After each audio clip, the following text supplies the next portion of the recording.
तो आप विजय बैंसला जी को नेतृत्व चला गया है, विजय बैंसला जी नेतृत्व करेंगे। I wish him all the best of luck.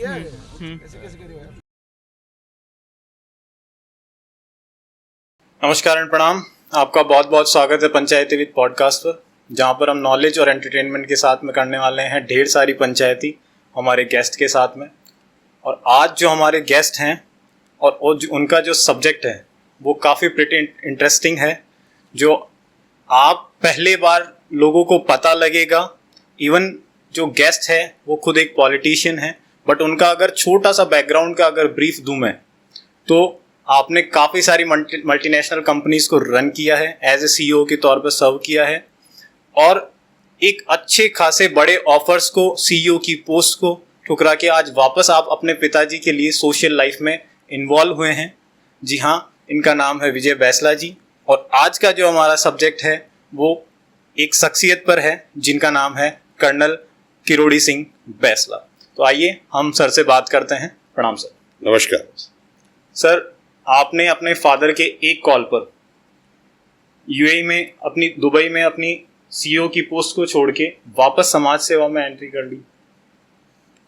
देखिए, जिस व्यक्ति को अपने पिताजी के दिए हुए आदेशों के पालना करने का सौभाग्य मिले जी, उसे कभी ठुकराना नहीं चाहिए। और सारी दुनिया एक तरफ, माँ बाप एक तरफ। सर का अगर मैं थोड़ा सा और सर की पर्सनल लाइफ के, थोड़ा सा पर्सनल एजुकेशन वगैरह के मैं बताऊं तो सर ने बैचलर्स करी है, बीएससी करी है महाराजा कॉलेज से, एमएससी करी है यहीं से जयपुर से, और उसके बाद में सर ने एमबीए किया है। और एमबीए करने के बाद में इन्होंने कंपनीज के, मल्टीनेशनल कंपनीज के ऐसे ऑपरेशंस को रन किया है जिसमें आप आज के टाइम पे लोगों को पता नहीं है इनके बारे में। 3G, LTE, 2G system, internet system में जितने भी सिस्टम्स वगैरह आए, पेटीएम वगैरह में जो बात वगैरह हुई, ये सब में सर का एक बड़ा इन्वॉल्वमेंट रहा है, जो किसी भी पॉलिटिशियंस का ऐसा बैकग्राउंड हो नहीं सकता। तो सर, ये बैकग्राउंड का सफर आपने कैसे तय किया? देखो क्या है, मैनेजमेंट करने के बाद शुरुआत की तनख्वाह मैंने करी थी 3,750 रुपये से। ओके, ठीक है। और वहाँ से अपना सफ़र शुरू हुआ। आप कोई भी काम छोटा नहीं होता, कोई बड़ा नहीं होता, काम तो काम ही होता। तो सेल्स ऑफिसर की तरह से मैंने नौकरी शुरू करी। घर घर जाते थे, सीखते थे, ग्राउंड में सीखते थे। फिर वहाँ से निकल करके फिर हम सूटकेसेस बेचने लगे। फिर उसके बाद हम लुब्रिकेंट्स बेचने लगे एक्सॉन मोबिल में। फिर मैंने थोड़े दिनों के लिए फिर टेलीकॉम में गया। टेलीकॉम से फिर मैं ऑटोमोबाइल्स में आ गया। LML मोटरसाइकिल्स एंड स्कूटर्स जो पहले हुआ करते थे, LML स्कूटर, जिसके लिए हम लोग लाइन लगा के खरीदते थे, दिवाली पे मिलता था और प्रीमियम पे बिका करता था। तो वो LML स्कूटर, LML वेस्पा की बात कर रहा हूँ मैं। फिर उन्होंने मोटरसाइकिल्स निकाली तो हमने वो किया। उसके बाद फिर टेलीकॉम में मैं घुस गया। आइडिया सेलुलर हुआ, BPL हुआ, BPL सेलुलर था उस टाइम, आइडिया सेलुलर हुआ, आपका वोडाफोन हुआ, रिलायंस हुआ, MTS हुआ। ये इंडियन ब्रांड्स रहे थे इंडिया में। फिर उसके बाद ऑपरेशंस बाहर चला गया। बहुत सारी कंपनी, एक्सॉन मोबिल में मैंने नौकरी करी। उस टाइम इंटरनेट रेवोल्यूशन हुआ नहीं था, तो गूगल वगैरह आए नहीं थे। तो उस टाइम एक्सॉन मोबिल अपने दुनिया की सबसे बड़ी कंपनी हुआ करती थी। फिर उसके बाद समय के साथ साथ देश छोड़ा। देश छोड़ करके बाहर नौकरी करी। परिवार मेरा राजस्थान के अलावा दिल्ली रहा करता था, और बेटा पढ़ता था और मैं बाहर नौकरी करता था। फिर नौकरी करते करते एक दिन साहब का फ़ोन आया, और उसके बाद मैं यहाँ आ गया। और तब से उसके बाद दिनचर्या चालू है और जर्नी इज ऑन। अगर कर्नल साहब की बात करें तो हम पहले कर्नल साहब की पर्सनल लाइफ के बारे में बात करना चाहेंगे। कर्नल साहब ने अपना जीवन स्टार्ट किया था, उनके पिताजी ब्रिटिश आर्मी में थे। उसके बाद में कर्नल साहब को उन्होंने पढ़ाई के लिए आगे बढ़ाया, आगे सपोर्ट किया, बढ़ाया। तो कर्नल साहब ने खुद से जयपुर में आके BA इंग्लिश लिटरेचर से BA किया, और उसके बाद में 2 साल प्रोफेसर रहने के बाद में उन्होंने इंडियन आर्मी को ज्वाइन किया। इंडियन आर्मी को ज्वाइन करने में एज ए ऑफिसर के तौर पे वो जा सकते थे, बट उनकी जल्दी शादी हो जाने के कारण वो एज ए ऑफिसर नहीं ज्वाइन कर पाए। लेकिन फिर भी उन्होंने एक सिपाही के तौर पे ज्वाइन किया, और एक सिपाही से लेके कर्नल रैंक तक का उन्होंने सफ़र तय किया। तो सर, ये सफ़र उन्होंने किस तरीके से तय किया? आसान नहीं रहा। जब कर्नल साहब हमें बताया करते थे तो हम तो उन्हीं की बातें याद कर सकते हैं। हाँ। बहुत छोटी उम्र में उनकी शादी हुई और बार बार कर्नल साहब अपने इंटरव्यूज में भी कहा करते थे कि बच्चे जब सयाने हो जाएं तभी शादी करना। और वो ये भी कहते थे कि I am telling this from experience, I was married at a very young age, that is what colonel साहब यूज्ड टू से। 40। हाँ, 14 साल की उम्र में उनकी शादी हुई थी। तो जो विपदाएं उन्होंने झेली वो नहीं चाहते कि बाकी लोग झेलें, वो कहते थे सबको। खैर बहरहाल 14 साल की उम्र में उनकी शादी हुई। मेरी माताजी और मेरे पिताजी के गांव में ज़्यादा फर्क नहीं, और 15 से 18 किलोमीटर का डिस्टेंस होगा। देवरिन गांव की मेरी माताजी थी और मुंडिया गांव के मेरे पिताजी। और पहले तो पूरा परिवार ही शादी हो जाता था ना एक घर में। हाँ, एक घर में एक साथ। तो मेरी माताजी, मेरी दोनों मौसियाँ, हाँ, वो सब के सब यहीं आ गए इस मुंडिया की तरफ। तो बड़ा अच्छा लगता था। एक हवेली सी है, अभी भी है पुरानी, और वहाँ रहा करते थे। वो सिलसिला चला। फिर कर्नल साहब की शादी के बाद वो टीचर थे, जैसे आपने बताया। हाँ, प्रोफेसर। टीचर की जिंदगी उन्होंने निकाली। अच्छा, उनकी मैं करीब 3-4 साल पहले जब हम अस्थि विसर्जन यात्रा की तैयारियां कर रहे थे, पुष्कर की तैयारियां कर रहे थे, तो मैं गांव पहले जा रहा था तैयारियां करने के लिए। तो मैं गंगापुर गया था, और मतलब गंगापुर गया और माँ साहब के पास गया तो उन्होंने, रुको मैं फोटो निकाल के लाता हूँ। एक फोटो निकाल के लाया, वो ब्लैक एंड व्हाइट, और उसमें वो मैंने सोशल मीडिया पे डाली, वो मेरे फेसबुक पेज पर भी आपको शेयर कर दूंगा मैं। उसमें यंग कर्नल बेंसला, उस टाइम तो टीचर कर्नल बेंसला थे, यंग और cocky smile, glint in the eyes, और वो बाल उस तरह से बनाने के उस जमाने का तरीका, collared shirt, I still remember, and what a photograph, what a memory. वो उन्होंने दी, और तब मुझे रियलाइज हुआ कि मेरे फादर तो इतने यंग हुआ करते थे। यंग उस टाइम की तो फोटोग्राफ होती कहाँ थी, वो मिली। तो फिर उसके बाद जब वो जवान की तरह भर्ती हुए, क्योंकि वो आप जैसे आपने कहा वो हो नहीं पाए थे, तो एक बार की बात है कि जो जनरल रैंक्स होती हैं उनको सारे काम करने पड़ते हैं। तो वो लीप रहे थे, टेंट के नीचे का जो इलाका होता है वो मट्टी का हुआ करता था, तो लीप रहे। तो मेरे पिताजी ने एक बार ठान ली कि मैं छोड़ देता हूँ उसको। मेरी माताजी ने उनको रोका। और मैं आपको यहाँ पर, मैं सबको ये बताना चाहता हूँ कि मेरे फादर की लाइफ जर्नी में, क्योंकि शादी बचपन में ही हो गई थी, तो मेरे फादर की लाइफ जर्नी में मेरी मदर का बहुत बड़ा कंट्रीब्यूशन है। और मैं सबको ये बताना चाहता हूं that please remember your wife और your mother has contributed immensely in your family and in your upbringing. और ये मैंने बहुत नजदीक से खैर देखा ही है। तो उन्होंने जब वो बोले मैं छोड़ के जाना चाहता हूं, तो उन्होंने बोला नहीं रुको, ये करना है, ये हमारा यही काम रहा है, हम यहीं से आगे बढ़ेंगे। My mother was instrumental in keeping my father on.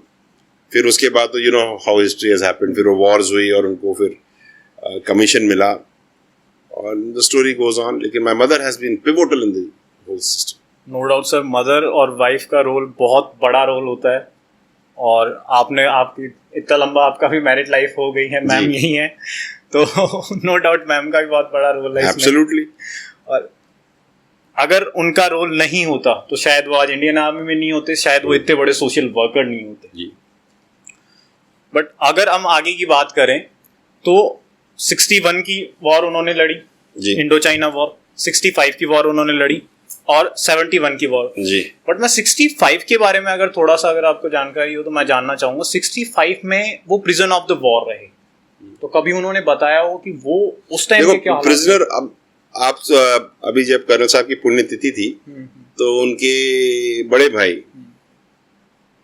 PTI साहब, उन्होंने बताया कि वो कैसे तो कैप्चर हुए थे और कैसे वो रिलीज हुए। तो वीडियो पे है, आप देखिएगा। मैं चाहता हूं कि आप उसका स्निपेट उठाएं और सबके साथ शेयर करें। Definitely it is like out of a movie. रे की पार्टी में कैप्टन था 5 गार्ड का कैप्टन था। जब रात को उसको हुक्म मिला रेकी के लिए जाना है, उसके साथ एक जेसीओ 10 जवान एक हवलदार गए थे। रात को जाते जाते अम्बूस लगाकर बलोच रेजिमेंट थी पाकिस्तान की, बलोच बड़े कड़क भांचो। जब जाकर के रात को उनके उसमें फंस गया। जब सेंट्री ने बोला थम कौन आता है, जब बोला अरे छोरा फंस गए, अब नहीं बचने का कोई रास्ता। हथियार नीचे, कदम ताल, हाथ ऊपर, फट पकड़ लिया। अब रात को पकड़ के कैद कर दिया। वो जेसीओ साहब और 10 जवानों को लेकर के चला गया। कहाँ गए उनको फना कर दिया। कर्नल बेंसला को कैप्टन था, पेड़ से बांध दिया।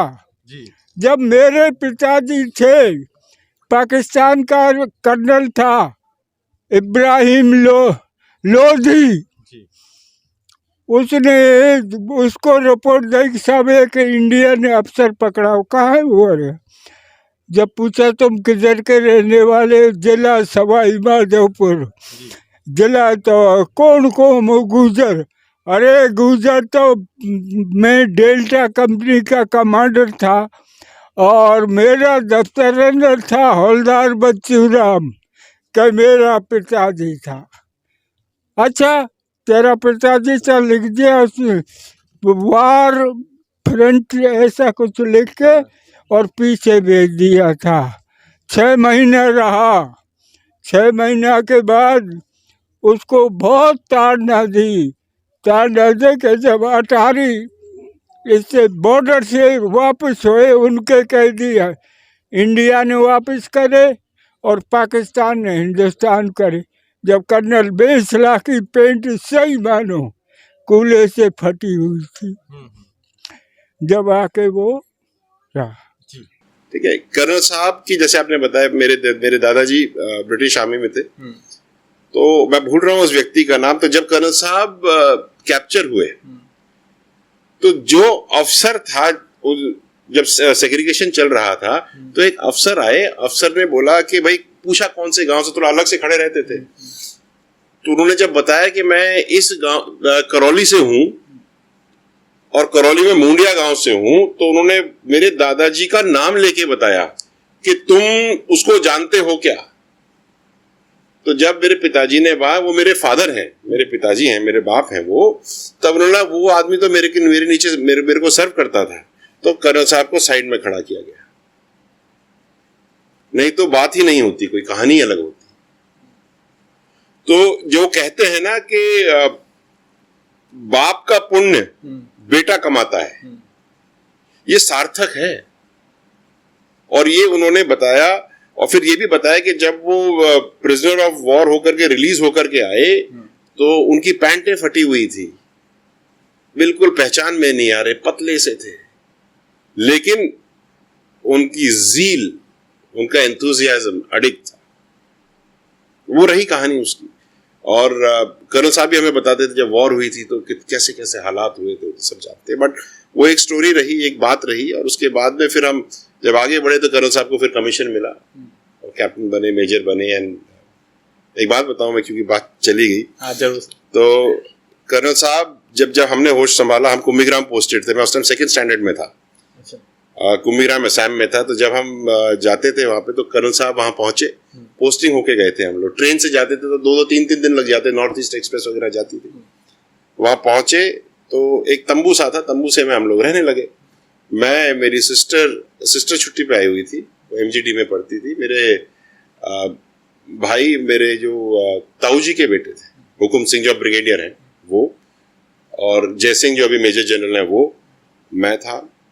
तो हम वहां पहुंचे तो एक बाशा भी नहीं था, मतलब तंबू में से था। वहां पे क्या होता था कि अब घर कहाँ घर लें, वो तो कहाँ बनाना है, तो ये हालत थी। तो ये डिसाइड किया कि इस पहाड़ के इस कोने में घर बनाना है। तो फिर 3 महीने जमीन साफ करी गई और वहां घर बनाया गया। 11 कमरों का घर बना, बाशा का। बाशा मतलब बांस का बनता था।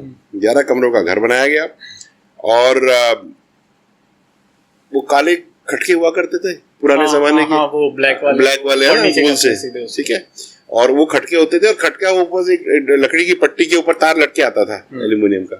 तो वो कुंभीग्राम असम में ऐसी जगह थी कि हम कभी कभी रात को जब लाइट स्विच ऑन कर देते हम सांप को स्विच ऑन कर देते और बड़े इंटरेस्टिंग एपिसोड्स हुआ करते थे। तो मैं जो बात मैं आपको बताना चाह रहा था वो ये था, तो मैंने उस टाइम देखा कि लोगों के पास फौज में कैजुअल लीव और एनुअल लीव होती थी, लेकिन कर्नल साहब जिस रेजिमेंट को कमांड करते थे वहां पे एक लीव और होती थी, बैचलर लीव। ओके, ठीक है। और कोई भी व्यक्ति आता था और वो कहता साहब मेरे को ये प्रॉब्लम है, तो कर्नल साहब बोलते थे तो ले जा, छुट्टी जा। रिकॉर्ड पे नहीं लिखते थे उसको कि अगर बंदा वापस नहीं आया तो कर्नल बैसला की नौकरी गई। लेकिन पिताजी का इतना विश्वास था लोगों पर, और लोगों का कर्नल साहब के अंदर इतना विश्वास था कि वो छुट्टी अगर 10 दिन की जाते थे तो 8वें दिन ही वापस आ जाते थे। और पूरे फौज में बेंसला लीव नाम की चीज आज भी याद करते हैं लोग बाग। बहुत बड़ी चीज है। जब उस टाइम पे जब उनको ट्रांसफर एक जगह से दूसरी जगह हो जाता था तो जीप हुआ करती थी, जोंगा हुआ करता था। जोंगा हुआ करता था। और वहां पर वो रस्सियों से खींचते थे सबके सब, और वो सब आंखों से रोते थे। मैंने अफसरों को रोते देखा है। और क्योंकि बात ये आ गई तो एक अच्छी सी चीज और याद आ गई कि जब बाहर के लोग आते थे खाना खाने को, जनरल आता था, कोई कर्नल आता था, कोई ब्रिगेडियर आता था, तो हम उसी घर में रहते थे। तो खाना तो टेबल पे खाते थे, लेकिन रोटियां चूल्हे की बनती थी बाहर अभी तक। हाँ, और मेरी माताजी उसको बनाया करती थी। I still remember fondly. एक फूकनी होती थी, एक चिमटा होता था, एक बैठने के लिए लकड़ी का वो खटका सा होता था, जो अपने राजस्थान में होता था, फाटा। और चिमटा वही अपना, और परात थी हमारे पास एक पीतल की, जिसके अंदर में छेद था, तो उसमें एल्यूमिनियम एंडोलियम से हमने तो गर्म करके ठीक करा था। वो बात अलग है, but we are very connected to the basics, grounded, absolutely grounded. तो 65 की प्रिजन की वॉर की हम बात कर रहे थे, और मैं आपको बता दूं इसीलिए कर्नल साहब को इंडियन रैम्बो भी कहा जाता था। हाँ, रॉक ऑफ गिब्राल्टर कहा जाता या इंडियन रैम्बो। वो जो बात कहते थे ना, बहुत सोच समझ के कहते थे, बहुत दूरदर्शी थे। आज वो क्या करेंगे उसका आज का तो रिजल्ट वो देखते ही नहीं थे।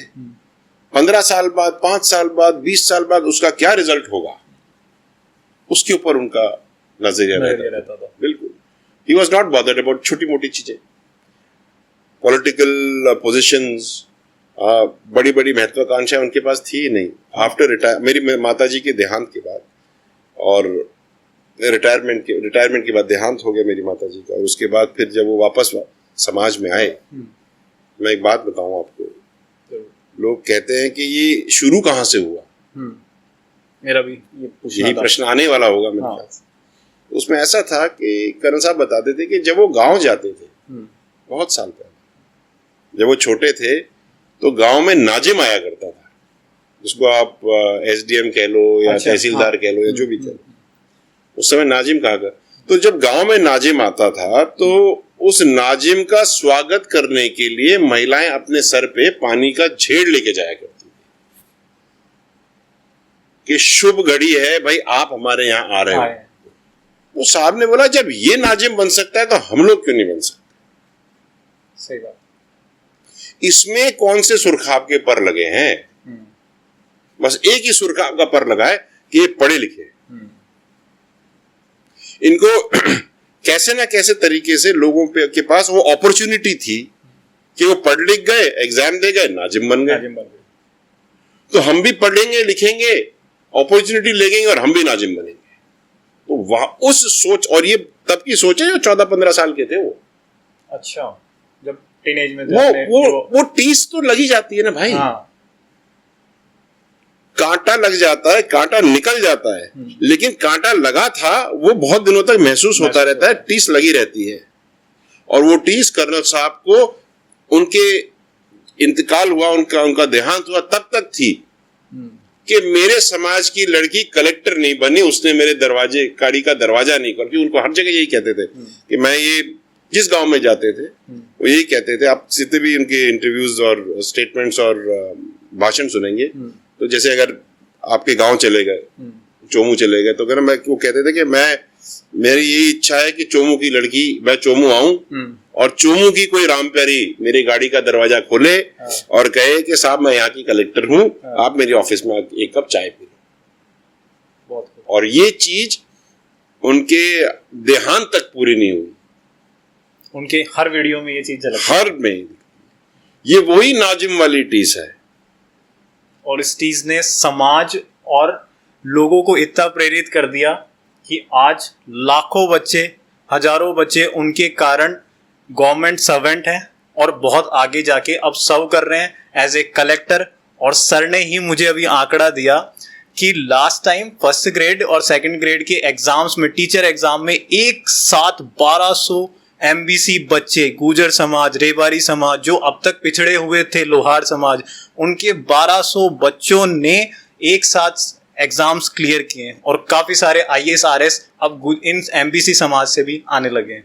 और ये उसी चीज का नतीजा है कि कर्नल साहब सिर्फ अकेले कर्नल की रैंक तक का सफर नहीं तय किया, उन्होंने पूरे राजस्थान को सफर तय कराया। और एमबीसी तक सीमित नहीं रहे, उन्होंने पूरे सर्व समाज को इसके लिए प्रेरित किया है कि बेटी जितनी आगे बढ़ सके उसको उतनी आगे बढ़ाना है और उससे लीडरशिप दिलवानी है। घर की लीडरशिप अगर वो कर सकती है तो स्टेट की लीडरशिप भी वो कर सकती है। आप देखो ना, कर्नल साहब के जो मेन पिलर्स ऑफ प्रोग्रेस जो थे, अच्छी शिक्षा जी, अच्छा स्वास्थ्य, हाँ, पढ़ी लिखी माँ और कर्ज मुक्त समाज। और ये केवल हमारे गांव तक सीमित नहीं है, ये राजस्थान या भारत तक सीमित नहीं है। आप यूएस चले जाओ, कनाडा चले जाओ, ऑस्ट्रेलिया चले जाओ, जर्मनी चले जाओ, हर एक घर के अंदर सबको अच्छी शिक्षा चाहिए जी, सबको अच्छा स्वास्थ्य चाहिए। अगर मेरे यहाँ की माँ पढ़ी लिखी और जर्मनी की माँ पढ़ी लिखी, फर्क नहीं, दोनों को फायदा बराबर है। बराबर। और कर्ज किसी को नहीं चाहिए, हाँ, कर्ज से आदमी मर जाता है। तो अगर ये चार चीजें हो जाए तो आपको किसी और चीज को करने की जरूरत ही नहीं है, वो देश तो अपने आप ही आगे बढ़ेगा। आज माननीय मोदी जी की जो विचारधारा अगर आप देख रहे हो, हम जब उन्होंने ज्ञान वाली बात कही, गरीब, यूथ, ठीक है, आपके जो अन्नदाता हैं और नारी, ये बेसिकली क्या है? Same extension of the same thing. और कर्नल साहब ने जो टीस जो थी, जो आप बात कर रहे थे, वो टीस पूरी करने के लिए जिस चीज की जरूरत होती है वो होती है honesty, integrity, purpose, clarity of purpose, clarity of thoughts, absolute, and a very clear, honest decision with one's own self to deliver on the desired goal, not to get waylaid by things which come in the middle. Colonel साहब ने हर चीज का त्याग कर दिया। वो तो केवल यही चाहते थे कि मेरी बेटी कलेक्टर बने, मेरी राम प्यारी कलेक्टर बने। जिस दिन कलेक्टर बन जाएगी मेरा समाज सुधर जाएगा। और इस संघर्ष में केवल गुर्जर समाज ही नहीं, जितने भी लोग प्रभावित या मिले या उनसे चर्चा हुई, सब प्रभावित हुए। मैणाओं में ले लो, गुर्जरों में ले लो, बैरवाओं में ले लो, आप मूल ओबीसी ले लो, लोहार ले लो, गाड़िया लोहार। आप ये देखो, जंग के टाइम पे तलवार तेज करने वाले लोग, अपने सगर में इधर से उधर जाने वाले लोग, उनको कर्नल साहब ने आगे बढ़ाया। उनकी तो विचारधारा ये थी, मैं भी बहुत प्रयास कर रहा हूं, कैसे वो पता नहीं क्या, कुछ जातियां ऐसी होती हैं जिनको रिप्रेजेंटेशन कभी मिलता ही नहीं।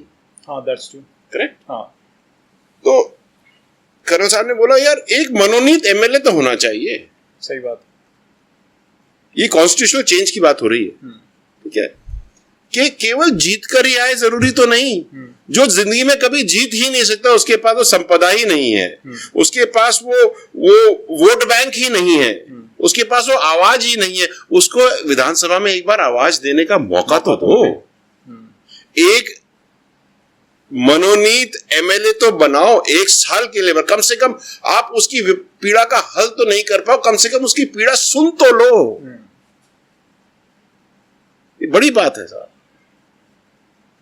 एक गाड़िया लोहार जो रोड के बगल में खड़ा रहता है, उसको उसका परिवार रहता है, हम सब उसको देखते हैं, और सब जैसे ही वो परिवार सामने, सब अपने कैमरा निकाल के फोटो खींचते हैं। कभी रोटी खाई है उसके साथ? गाड़ी रोक कर कभी पूछा है कि तेरे बच्चे पढ़ते हैं क्या? आज तक किसी ने नहीं किया। क्यों नहीं पूछा? Why are you objectifying them? Why aren't you supporting them and taking them forward? ये questions हैं. These are the questions we need to answer. First, these are the questions we need to ask ourselves. Then we need to answer them. ये करोल साहब की विचारधारा थी. आप मानो गडरियों की बात कर ले मैं एक बार के लिए. 75 साल में गडरियों में कोई पार्षद नहीं बना. पहला गडरिया का पार्षद बना था भरतपुर में, वो भी मनोनीत बना. इससे ज्यादा विडंबना क्या हो सकती है? So the idea is not to, do things differently. It is to do different things. अगर आप एक बिल्डिंग जो खड़ी है उसको तोड़ करके नई बनाना चाहोगे, जब तक आप फाउंडेशन चेंज नहीं करोगे तो नई बिल्डिंग कैसे बनेगी? 4 BHK तो 4 BHK बनेगी भैया, अगर फाउंडेशन 5 BHK का नहीं बनाओगे तो 5वें कमरे का फाउंडेशन तो अपन को ही लगाना है. वो कौन लगाएगा? और वो रेस्पॉन्सिबिलिटी अपनी है. Am I right? Yeah, right, sir. Definitely. So that is the thought process. That is the thought process from where Colonel Saab comes, and that is the thought process which I am taking forward. ऐसा हुआ था 2 मार्च को, 2 मार्च 2022 को घर में एक meeting हुई समाज की आरक्षण संघर्ष समिति की, और समाज की गुजरों की मीटिंग हुई. इसमें गडरिये भी आए थे, सब आए थे, सारे समाज के. हिंडौन में हुई थी. तो वहां पर सब लोगों ने, ऐसी बात तो चली रही थी, सब लोगों ने कहा कि कर्नल साहब विजय पिछले 8 साल से 9 साल से इस पे काम कर ही रहा है, तो आप एक काम करिए, आपकी भी तबीयत ठीक नहीं थी, वैसे भी सारे काम यही कर रहा है, तो इसी को ही आप अध्यक्ष बना, आरक्षण समिति का अध्यक्ष बना. तो कर्नल साहब ने बोला यार आप बनाना चाह रहे हो? तो उन्होंने बोला हाँ. तो फिर कर्नल साहब ने बोला यार तुम लोग डिस्कस कर लो भाई पहले, because it is your decision, it is not my decision, और वैसे भी समाज का काम है ये. सो डिसाइड करा. आधे घंटे उन्होंने कॉन्वर्सेशन भी किया, सबने अपनी बात भी रखी, एंड यूनानिमसली डिसाइड हुआ कि ये करा जाए. और फिर मेरा सौभाग्य है और दुर्भाग्य भी है. देखो, दुर्भाग्य का कारण भी मैं बताऊंगा कि सौभाग्य इस बात का कि 2 मार्च को कर्नल साहब ने मेरे को साफा बांधा अपने हाथों से. ये एक बेटे के लिए इससे बड़ा सौभाग्य नहीं हो सकता कि समाज ने तो साफा दिया और कर्नल साहब ने बांधा. तो ये बहुत बड़ी बात है. मेरे लिए तो, मेरी तो जिंदगी इसी में समाप्त हो जाती है. इसके लिए आपने एक बात भी कही थी, वो मुझे एग्जैक्टली याद है कि साफा मेरे लिए वो सम्मान है कि ये सिर्फ एक नॉर्मल साफा नहीं है, ये मेरे बुजुर्गों, मेरी संस्कृति, सर्व समाज के सम्मान के लिए ये साफा है. मेरे सिर्फ अकेले के सम्मान का साफा नहीं है, ये बुजुर्गों के सम्मान का साफा है. I remember it. सो ये तो खुश की बात. दुख इस बात का हुआ कि उन्होंने 2 तारीख को मेरे को साफा बांधा और 31 तारीख को चले गए. ये जो ट्रांजिशन रहा है, ये बहुत ही संघर्षशील ट्रांजिशन रहा है, क्योंकि 2 तारीख को बांधने के बाद 3-4 तारीख को उनकी तबीयत खराब हो गई. फिर हम हिंडौन से फिर गाँव गए. बड़ा लंबा सफर रहा वो. फिर वो हॉस्पिटल में रहे. काफी लोग आए उनसे मिलने के लिए, लेकिन जब वो बीमार थे तो मतलब रोज शाम को यही कहते थे, जो भी आता था उनको यही कहते थे, यार मेरे को ना 10 दिन के लिए और ठीक कर दो, मेरे को थोड़े से काम और करने समाज. वो जो टीज वो तब तक चल रही थी. बहुत काम करना बाकी है. आज की तारीख में तो केवल आरक्षण मिला है. समाज को तो और पहलुओं में आगे बढ़ना बाकी है. डेफिनेटली. आपको इंटेलेक्चुअल कैपेबिलिटी बनाना बाकी है. आपको वहां पहुंचना बाकी है जहां से बात रखी जाती है. आपको आपकी सोच को आवाज देना और मुखरता से आवाज देना बाकी है. और मैं अपने ही समाज की बात नहीं कर रहा हूं, मैं पूरे समाज की बात कर रहा हूं. मैं इस स्टेटमेंट में मैं वो मूल ओबीसी की भी बात रख रहा हूं जिसका नाम लोगों को नहीं पता. बहुत सारी जातियां हैं जो हैं लेकिन लोगों को पता नहीं है कि जाती है, वो भी तो एग्जिस्ट करते हैं। उनके एग्जिस्टेंस को कौन नाम देगा?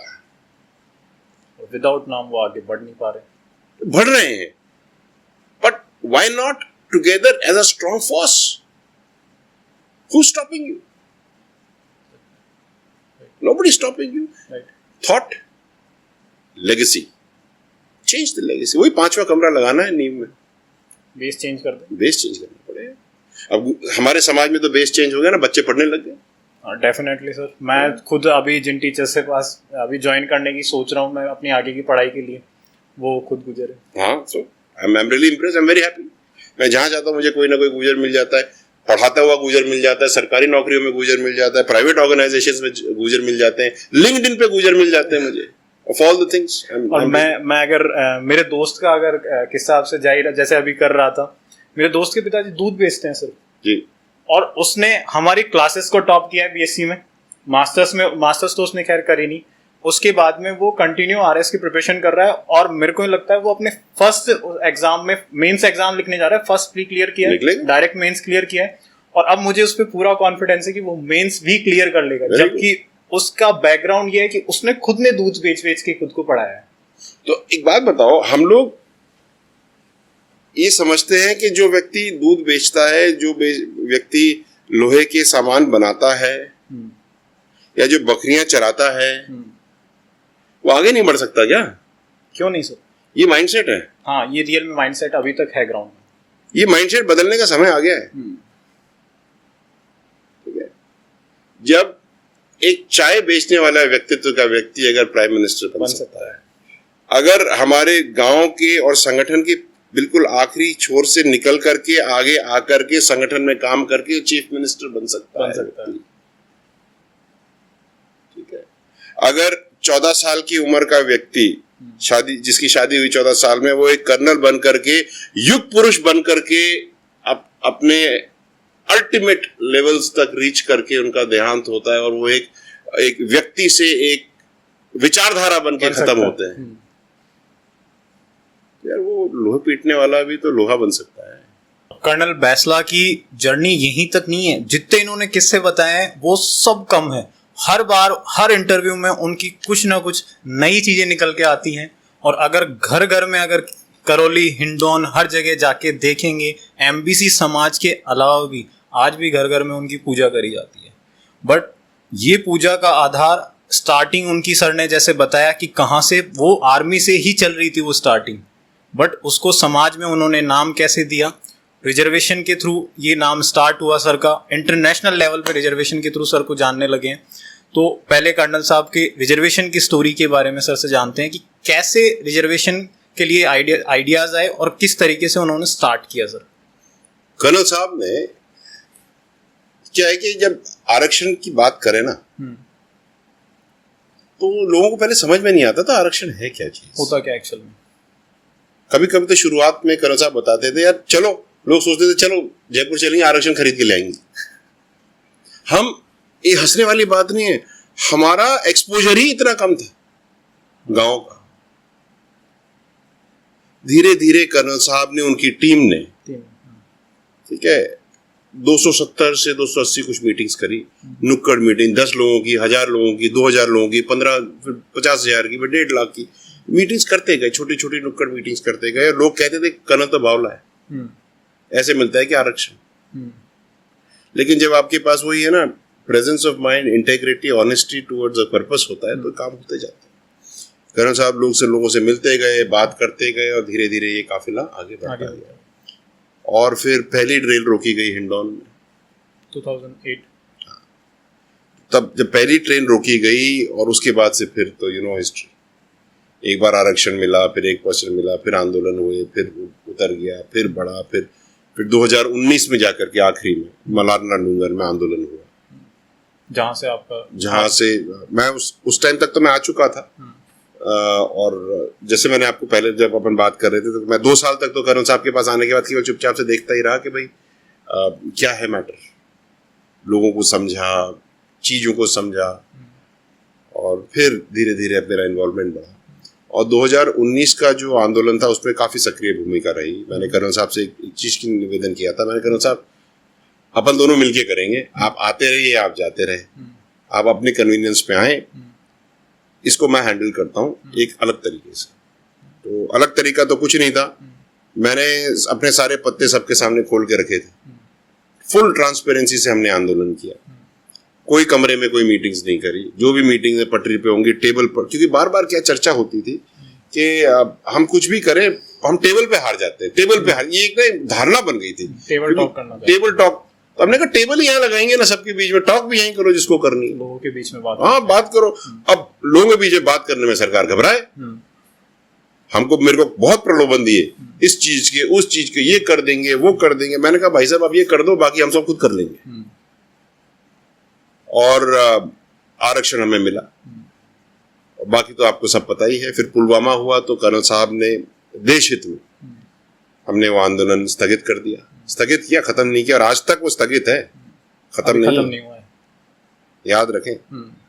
क्योंकि वो बात ये रखी गई थी कि हम एक कंडीशन पे उठ रहे हैं कि कभी भी अगर हमारे आरक्षण पर कोई आंच उठे या कोई चैलेंज आए या हमारे इस पे कोई ये हो कि ये बंद हो रहा है या रुक रहा है, तो ये सरकार की जिम्मेदारी होगी, राजस्थान सरकार की जिम्मेदारी होगी कि आरक्षण यथावत रखा जाए, उसके लिए जो भी सरकार को करना है वो करे। ये कंडीशन था स्थगित करने का। ये मैं आप सबको सही मायने में बता दूं तो आंदोलन खत्म नहीं हुआ है, स्थगित किया गया है 2019 में, और आरक्षण हमारा अभी चल ही रहा है, आंदोलन के बाद में आरक्षण अभी चल ही रहा है।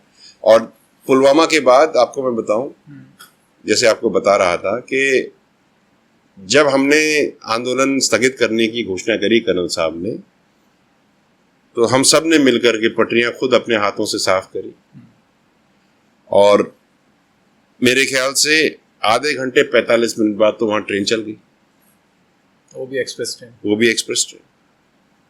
हमने किसी का नुकसान नहीं करा। और आपको एक बात बताऊं बहुत इंटरेस्टिंग, लोगों की ये धारणा है कि समाज जाकर के पटरी पे अचार बैठ जाता है। हाँ। ऐसा नहीं है। हम 1.5 महीने का समय देते हैं कि साहब हम इस तारीख को बैठेंगे, आपसे निवेदन है हमारे कार्य पूरे कर दीजिए। अब मुझे एक बात समझ में नहीं आती कि उस समय की सरकार को, कि जब हमने 21 दिन का समय ऑलरेडी दे दिया था, तो उन्होंने 21 दिन में कुछ करा क्यों नहीं, हमें बिठाया क्यों, और बिठाने के 9 दिन में कर कैसे दिया। और इन 21 दिनों का नॉर्मल ग्राउंड की जनता को, लोगों को पता ही नहीं होता। नहीं, अखबार में चल रहा है कि इस तारीख को बैठने वाले हैं, इस तारीख को बता के बैठते हैं। और हमने ऑफिस टाइमिंग 5 बजे तक की होती है ना, तो हम पटरी पे भी 5:15 पे चढ़े थे। कर्नल साहब अपने उसूलों के, अपने जबान के और अपने विचार के बिल्कुल पक्के व्यक्ति थे।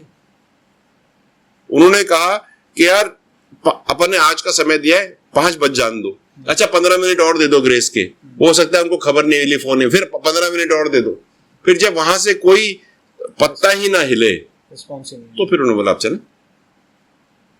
हमारी गलती नहीं होती साहब, सरकार को पूरा समय दिया गया था, पूरा 21 दिन का समय कोई कम होता है, बहुत बड़ा समय होता है किसी भी। और 21 दिन में आपने वो काम नहीं करा, हमारे पटरी पे बैठते। तो मैं आपको ये बताना चाहता हूं और सबको ये बताना चाहता हूं कि हम लोग पटरी पे नहीं बैठे थे साहब। हम लोगों को परेशान करने की हमारी कोई इच्छा नहीं थी, हमें जबरदस्ती स्ट्रक्चर्ड तरीके से वहां बिठाने का षड्यंत्र था और हमको बैठना पड़ा, नहीं तो पहले ही कर देते। बट एनीवे ये है।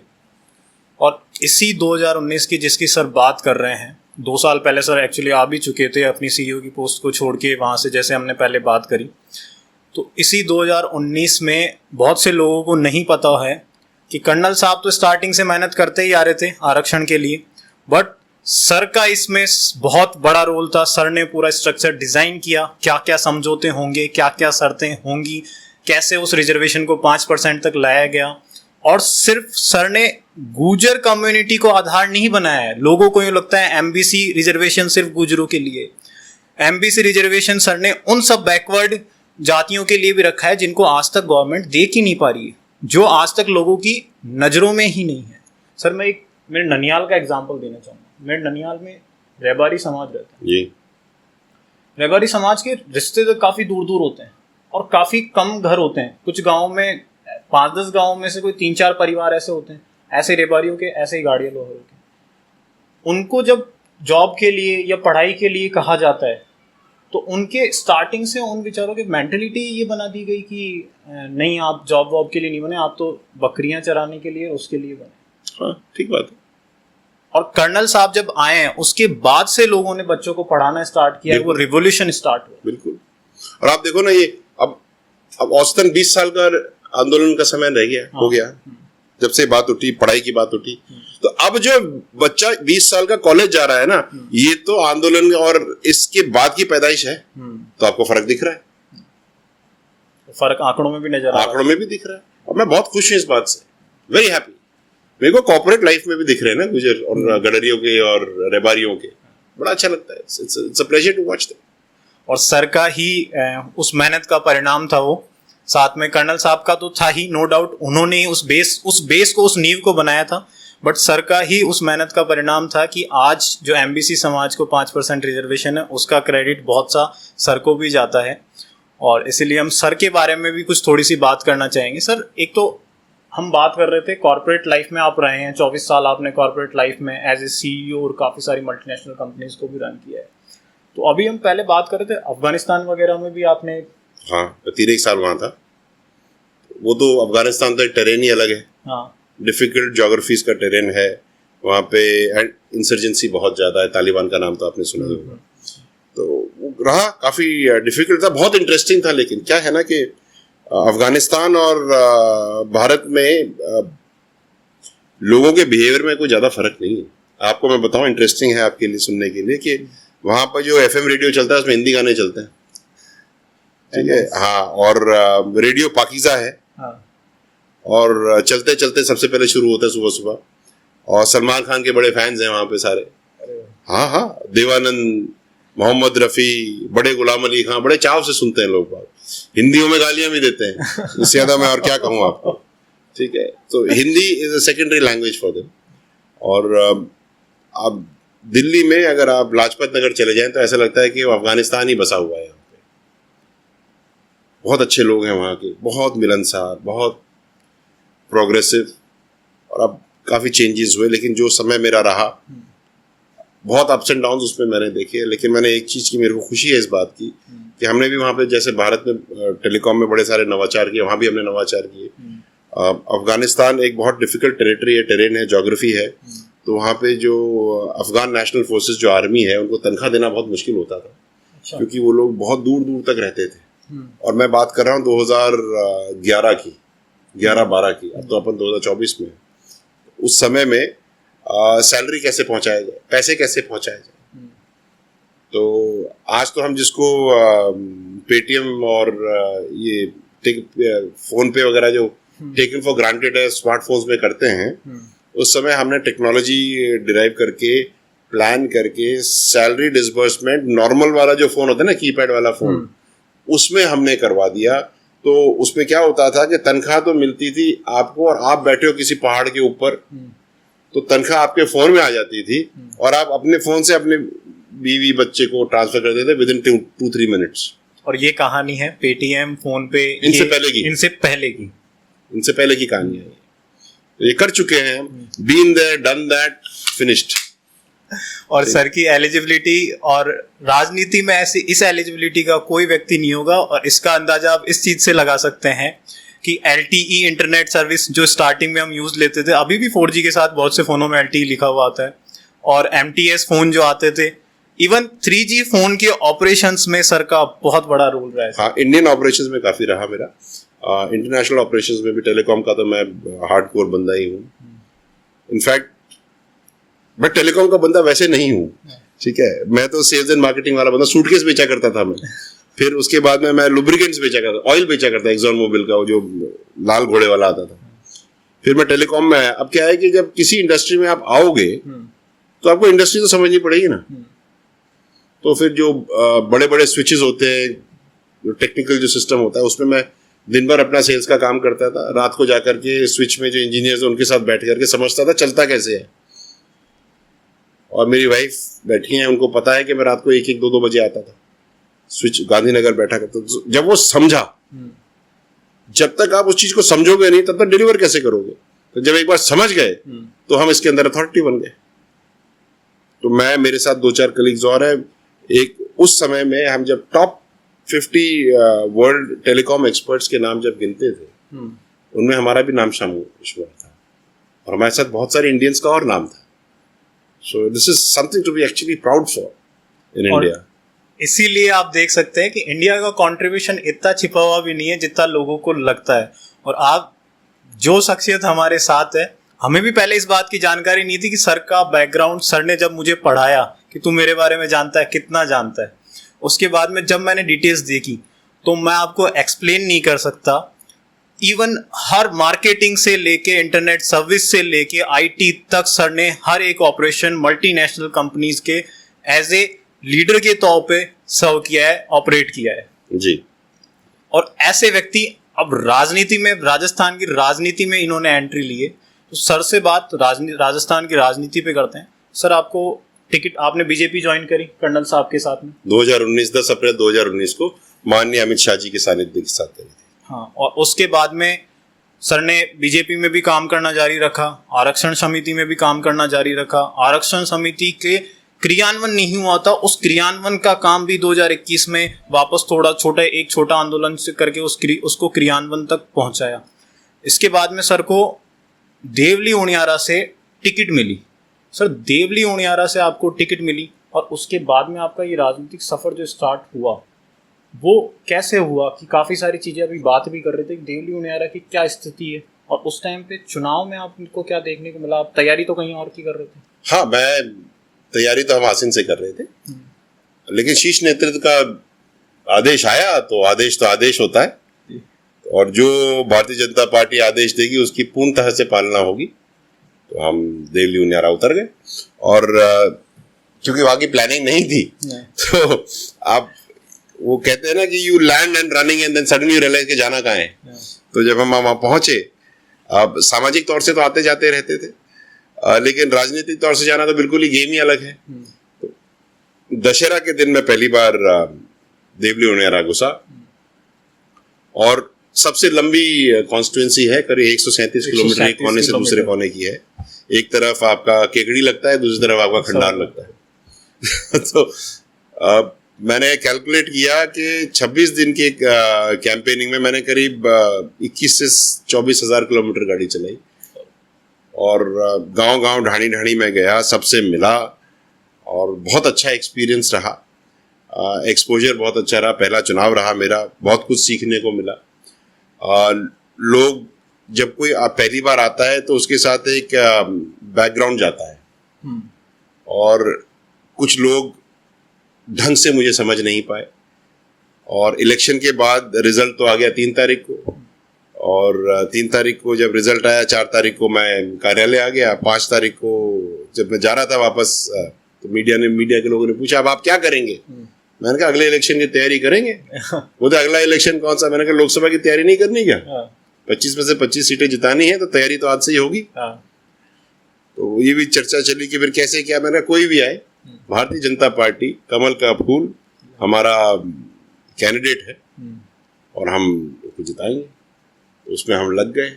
मैंने इलेक्शन के बाद मैं हार गया था, लेकिन मैंने जो वादे करे अपने लोगों के साथ, मेरी एक आदत है, चाहे इसको अच्छी कह लो चाहे बुरी कह लो, या तो मैं किसी को कुछ कहता नहीं और कहता हूं तो फिर पूरा करके बताता हूं, पहली चीज। और झूठ बोलना मेरी आदत नहीं है। कि जब मैं आया ना 2012-13 में, जब मैं आया था 12-13-14 में आया था, तो तब जब मैं आया तो लोग बोलते यार ये कैसा आदमी है, ये तो सच बोलता है। मैं तो सच बोलूंगा, तुमको चाहे अच्छा लगे चाहे बुरा। क्योंकि आप विचार करिए कि किसी एक गरीब आदमी को झूठ बोल दो कि यार मैं तेरा काम कर रहा हूं तो कल आ जाना, और वो बेचारा अपने 100-200 रुपए खर्चा करके फिर आ जाता है और फिर तुम उसको गोली दे दो, अरे सीधा कह दो भैया मुझसे नहीं हो पाएगा, तो पैसे मत बर्बाद कर, या ये हो जाएगा मैं कर दूंगा, या मुझसे नहीं हो सकता ये इस व्यक्ति से हो जाएगा, तो ये नंबर है इसका, इससे जाके मिल लो भाई। ऑनेस्टी इज ऑलवेज बेटर ना।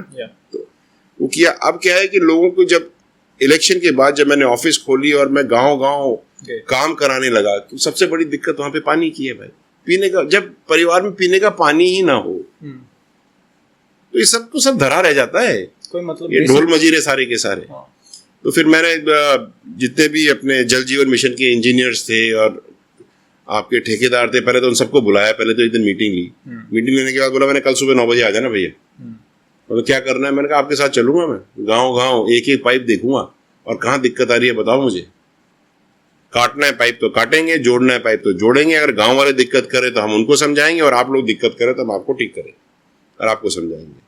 वो मैंने 2-3 दिन किया तो एक थोड़ा सा मोमेंटम बना, फिर आचार संहिता लग गई और अब आचार संहिता भी चल रही है। अभी देखिए विडम्बना हमारी स्थिति देखिए कि आचार संहिता भी लगी हुई है, गर्मी भी प्रचंड है, पानी भी नहीं है। तो मैंने कहा कि ठीक है भैया, भगवान का नाम लेकर के चाहे कुछ भी हो मैं तो लग जाऊंगा। तो मैं इसमें लग गया हूँ, इंजीनियर्स वगैरह सबके साथ बात करके मैंने कहा लगो भाई पानी लाओ सबके लिए। तो अभी आज की तारीख में भी खेड़ली में चल रहा है काम, चांदनी में काम चल रहा है, बहुत सारे गाँव में काम चल रहा है, पूरे के JCBs लगी हुई है, सब काम कर रहे हैं। Basically at the end of the day it is how you manage the work and that is what management is all about. और मैं इस धारणा में बिल्कुल विश्वास करता हूं कि पूरी की पूरी ब्यूरोक्रेसी, राजस्थान के जितने भी एडमिनिस्ट्रेटर्स हैं, जितने भी कलेक्टर हैं, RS हैं, काम करने वाले इंजीनियर्स हैं, जो भी हैं, तहसीलदार हैं, सब के सब राजस्थान की जनता को एक बेहतर जिंदगी देने के लिए वचनबद्ध हैं। वो कर रहे हैं। किसी के पास कभी कोई साधन नहीं होता, किसी के पास कोई अपॉर्चुनिटी नहीं हो पाती, लेकिन वो इस बात पे कटिबद्ध है कि वो करेंगे। अगर हम उनका साथ कंधे से कंधा मिला के देंगे तो हमारे सारे काम होंगे। आज की तारीख में भी रात को 10-10 बजे तक वो JCB लगा के काम करे, इससे ज्यादा आप क्या चाहिए होता? अभी आप फोटो में भी दिखा रहे, मैं दिखा रहा था, काम कर ही रहे हैं लोग। क्योंकि एक बात हमको समझनी चाहिए, ब्यूरोक्रेट कैसा भी हो, है तो राजस्थान का ही आदमी। रिटायर होकर के भी तो उसी गांव में जाएगा जहां पानी नहीं है। तो क्यों नहीं लाएगा पानी भाई बताओ? वो तो पूरी कोशिश करेगा। उसके भी तो परिवार, उसके भी तो रिश्तेदार रह रहे हैं, वो क्यों नहीं करेगा? उसकी भी मूलभूत सुविधा वही है। तो please understand, we have to see and sit at the other side of the table also and see it from their perspective. एक बार उनके जूतों में पैर रख करके चल के तो देखें 4 कदम। उनकी भी तो पीड़ा है, उनकी भी तो दिक्कतें हैं। साथ में मिलके करेंगे तो सब कुछ हो जाएगा। साथ में मिलके अब मुझे लगता है होगा जरूर। That is the art of management. Management क्या है? Managing main tactfully is the core essence of management. Because कितनी भी AI लगा लो, कितना भी कुछ भी लगा लो, ट्रांजैक्शन तो लास्ट में पर्सन टू पर्सन ही होता है। आप पेटीएम से कितना भी माल खरीद लो, लेकिन देने वाला तो कोई आदमी ही आएगा ना। चाहे कितने भी ब्लू डार्ट से बुला लो, देगा तो हाथ में। और अगर वो आदमी लास्ट कितने पैसे, वो आदमी आपको बदतमीजी से दे जाए या आप उसके साथ बदतमीजी कर लो, वो लेकर के भाग जाएगा। तुम्हारा पार्सल भी गया, तुम्हारे पैसे भी गए। So it's all management is what I can say. और सर क्या फिर अब तक वहां पे आपने को अब तक मूलभूत सुविधाओं की अगर अपन वहां पे व्यवस्थाएं करा रहे हैं, इसका मतलब अब तक 75 ईयर्स बीत चुके हैं। वहाँ पे इतने पॉलिटिशियंस रहे, हर बार लोकसभा के चुनाव भी होते होंगे, विधानसभा के चुनाव भी होते होंगे, और जयपुर से वो यूं नहीं कि राजधानी से वो कोई विशेष दूर है। 137 जितना भी 150 किलोमीटर के अराउंड दूर होगी देवली मुनियारा, 2 घंटे का सफर आप जैसे बता रहे थे। तो अब तक भी इतना बैकवर्ड। विडम्बना की बात करो ना, बैकवर्डनेस तो बाद में करेंगे। विडम्बना ये है, जयपुर अजमेर को पानी देने वाला बीसलपुर गांव बांध, उसके आसपास के गांव जो विस्थापित हुए उन्हीं को पीने का पानी नहीं। डूब क्षेत्र कहते हैं इसे। वहां पीने का पानी, वहां फ्लोराइड का पानी है। लोग चल नहीं पाते, खड़े नहीं, उनके पैर टूट रहे हैं, महिलाएं बांझ हो रही हैं, पुरुष नपुंसक हो रहे हैं, हड्डियां टूट रही हैं, दांत पीले हो गए बच्चों के, बच्चे मंदबुद्धि पैदा हो रहे हैं because of fluoride poisoning in the वूम। Good morning, wake up, smell the coffee. ये रियलिटी है। अब पहले क्यों नहीं हुआ, क्या नहीं हुआ, उसके ऊपर 3-5 करने से ज्यादा अच्छा वो समय जो हम उसको 3-5 करने में लगाएं, हम इस पे लगाएं कि आगे क्या कर सकते हैं और हमें क्या करना है। Positive approach. एब्सोल्युटली। कल मेरे को दाल नहीं मिली खाने में, मैं उसके ऊपर रोता रहूंगा, या कल मेरे को दाल खानी है उस पर फोकस करूंगा। ग्लास आधा भरा है आधा खाली, आपके नजरिए का फर्क है। So I believe that together with a strong governance and with a strong leadership at the center we can make a difference। और जब मैंने इलेक्शन कैंपेनिंग भी करी थी तो मैंने सबको ये कहा था कि मैं वादा करता हूं कि हम लोग मिलकर के देवली उनियारा को एक मॉडल विधानसभा बनाएंगे, बिना किसी की हेल्प के। जो मिल जाए हेल्प वो लेके चलेंगे। मैं इलेक्शन जीता नहीं, लेकिन मेरा प्रण अभी भी अडिग है। आने वाले 5 साल में देवली उनियारा को हम मॉडल विधानसभा बनाएंगे, ये प्रण है मेरा, और ये हम करेंगे। और ये अब तक की लीडरशिप और डिटेल्स जो मैंने देखी है सर, मुझे देख के लग रहा है कि वो डेफिनेटली होगा, सब होगा सर। अगर उसके अलावा हम विजन्स की बात करें, जिन विजन्स के साथ कर्नल साहब ने काम किया है, जिन विजन्स में बच्चियों को आगे बढ़ाना, कर्जा मुक्त करना, तो कर्जे की भी काफ़ी सारी स्टोरीज कर्नल साहब शेयर करते थे कि कर्जे में लोग इतना डुबा देते हैं, कर्जे में लोग इतना डूब जाते हैं सिर्फ शादियों को लेके, इन सब को लेके, दहेज प्रथाओं को लेके। तो ये अभी तक लोग धीरे धीरे बाहर नहीं आ पा रहे हैं। मृत्यु भोज देखो ना, जिस व्यक्ति का बेटा जवान हो या छोटा हो या 12 साल का हो या 10 साल का हो और उसका देहांत हो जाए किसी कारण से, तो वो 12 साल का बच्चा उसके नाम पर कर्ज लेकर के मृत्यु भोज कर दे। अरे शर्म नहीं आती? उसको तो पता भी नहीं हो क्या रहा है, उसको तो खीर मिल रही है खाने को, और उस खीर के एवज में तुम उसको जिंदगी भर का कर्ज दे रहे हो। वो जिंदगी भर अपनी पीठ तोड़ के काम करेगा। सोचो ना क्या स्थिति है, बहुत भयंकर स्थिति है। ये खत्म करेंगे हम।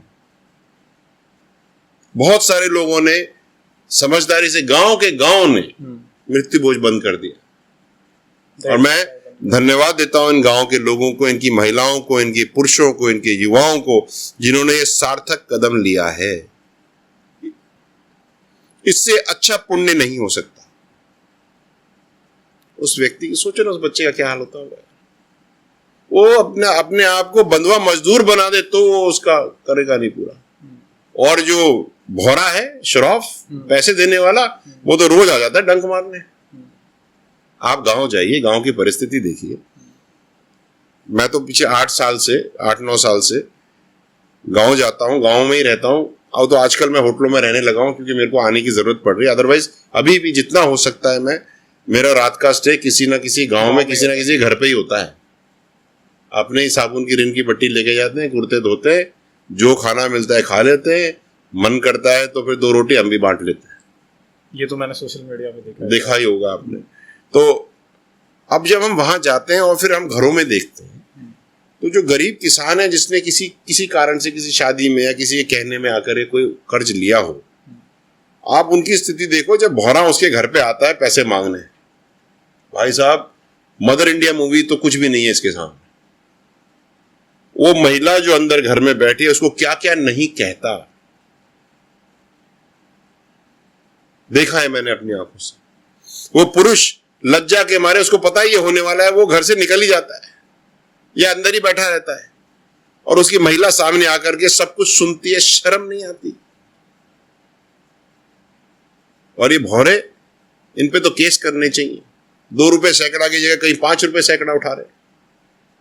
इनका तो काम, मैं तो मेरे को कहते हुए कतई शर्म नहीं है, और मैं पूरे मीडिया में आपके सामने कह रहा हूं, इनका पैसा देने का धर्म नहीं है, इनका जमीन कब्जा करने का धर्म है। ये इसीलिए करते हैं।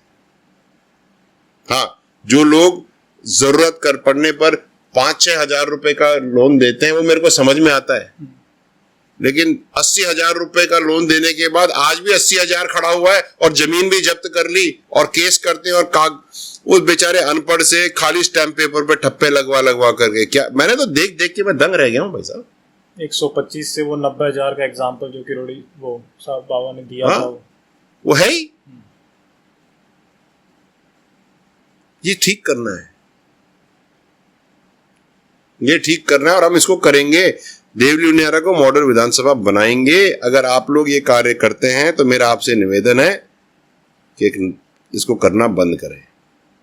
और इन्हीं सब की बात चल रही है, इसी विजन की जो इनकी बात ही चल रही है कर्जे मुक्त की, और इसी विजन में एक विजन कर्नल साहब का, और अब आपने भी उस विजन को ज्वाइन किया है, बेटियों को आगे बढ़ाने के। बिल्कुल, बेटी पढ़ेगी आगे बढ़ेगी तो सभी का भला होगा भाई। एक आज जो बेटी है कल किसी की बहू बनेगी, फिर किसी की माँ बनेगी, ये तो नेचुरल प्रोग्रेशन है।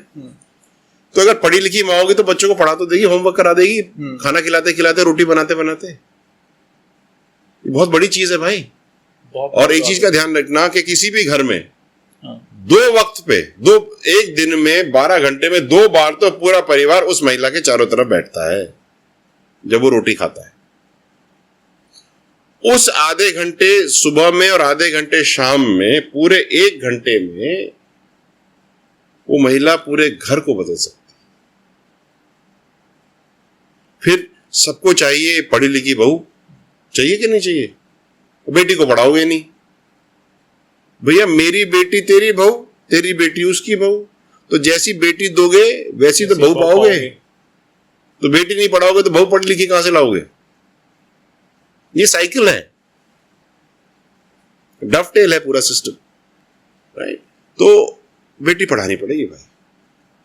48% जनसंख्या महिलाओं की है, 33% पॉलिटिकल सीट्स रिजर्व्ड है महिलाओं के लिए। अब अगले इलेक्शन में आ जाएंगे। तो मुझे ये बताओ, 48 को पढ़ाओगे नहीं तो 33 पढ़ी लिखी समझदार कहां से लाओगे? ये भी तो एक विडंबना है। और वही तो राजस्थान को आगे लेके जाएंगे। So when we talk about this, then the second conversation which starts off is सामाजिक और राजनीतिक। ये 2 पहलू हैं। अभी तक समाज में क्या हो रहा था कि एक सामाजिक लैंडर बना दिया, एक राजनीतिक बना दिया। कहा कि जो सामाजिक लीडर है वो राजनीति नहीं करेगा और राजनीतिक लीडर जो है वो समाज से दूर रहेगा। वो जब इलेक्शन आएगा तभी आएगा। करेक्ट? आपने भी देखा होगा, जब मैं शुरू में जब कर्नल साहब के पास आया, जब फोन आया था, फिर मैं आकर के उनके साथ बैठा, करीब 2-3 दिन हमारी गहन चर्चा हुई, बहुत लंबी, झगड़े भी होते थे, बात विचार भी होते थे, फादर सन डिस्कशंस होता है। मैंने उनको फाइनली हम लोग ये डिसाइड किया कि कर्नल साहब हम करेंगे, लेकिन एक नई परिपाटी शुरू करेंगे कि सोशल लीडरशिप है, पॉलिटिकल लीडरशिप है। राजस्थान में हमारे समाज को सोशियो पॉलिटिकल लीडरशिप की जरूरत है, मर्ज करके दोनों कॉम्बो। क्योंकि कोई भी पॉलिटिकल फिगर, अब मैं तो अपने समाज की बात करता हूं, बिना समाज के लड़ता नहीं। आप मुझे एक बात भी बताओ, मेरे समाज का कोई भी व्यक्ति ऐसा कोई इलेक्शन लड़ा हो इतने सालों से जो गुजर बाहुल सीट से नहीं लड़ा हो, तो मुझे बताओ। हाँ, जिसका जहां बाहुल्य होता है वहीं से लड़ता है। वहीं से। तो जब आपको लड़ना अपने समाज के बाहुल पे है तो जीतने के बाद समाज की बात क्यों नहीं करते भाई? समाज के नाम पे वोट लेके गायब क्यों होते हैं? तो क्वेश्चन तो है ही, गलत तो नहीं है बात? नहीं, सही बात है। सही बात है ना। तो जब आपको जाना ही समाज में है और पॉलिटिक्स आपकी समाज से ही होती है, तो आपको सोशियो पॉलिटिकल लीडर का जन्म होना तो अनिवार्य है। आप दोनों को अलग नहीं कर सकते भाई। There cannot be a stepmotherly treatment to both. Both of them combined have to be the natural son of the system.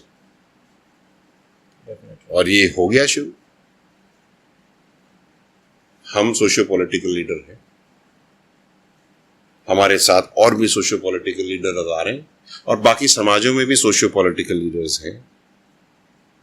और आप देखते जाइएगा, बिकॉज क्या हो, ये बहुत अच्छी चीज है, क्योंकि जब एक पॉलिटिकल लीडर एक सोशल सेटअप से निकल करके आता है तो उसको सोशल प्रॉब्लम्स पता होती है भाई।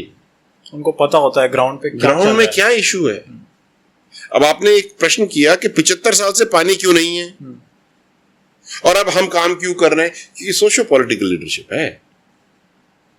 आपने वहां जाके देखा है, समझा है, करा है, पिया है भाई। जब आप अपना वो कहावत है ना कि वो क्या जाने पीर पर आई, जाके पैर न फटी तो आई। सोशो पॉलिटिकल लीडर तो वहीं से आता है। आप चौधरी चरण सिंह को देखो, भारत रत्न अवार्डी, क्या है? सोशो पॉलिटिकल लीडर है, किसान नेता है, सामाजिक काम क्रांति करके उन्होंने राजनीति को एक नई पहल दी, नई पहचान दी और पूरे भारत की राजनीति बदल डाली। इसलिए आज भारत रत्न हम बहुत सम्मान करते हैं उनका, मतलब अति से ज्यादा सम्मान करते हैं। अगर आपको कोई विजनरी देखना है तो आप उनको विजनरी देखिए। आप जो ग्राउंडेड लीडर्स रहे हैं, जो पुराने ग्राउंडेड लीडर्स रहे हैं, वो सोशल फैब्रिक से तो निकल के आए हैं सारे के सारे। स्टार्टिंग उन्होंने उन प्रॉब्लम्स को ग्राउंड में, उस सोशल लाइफ को देखकर ही करी। हाँ, आप डिस्पैरिटी है थोड़ी सी कहूंगा मैं, ज्यादा नहीं। What you do and what you need to do, sometimes there is a mismatch. So to get both of them on the same platform and have the same parallel conversation, you need to have leaders who are socio-political in nature, who are grounded, with an eye to the future and the ear to the ground. Then you get I think that is what is going to take Rajasthan forward. नहीं तो आप मुझे बताओ, AIIMS कहां खुला? Jodhpur. Fintech university कहां खुल रही है?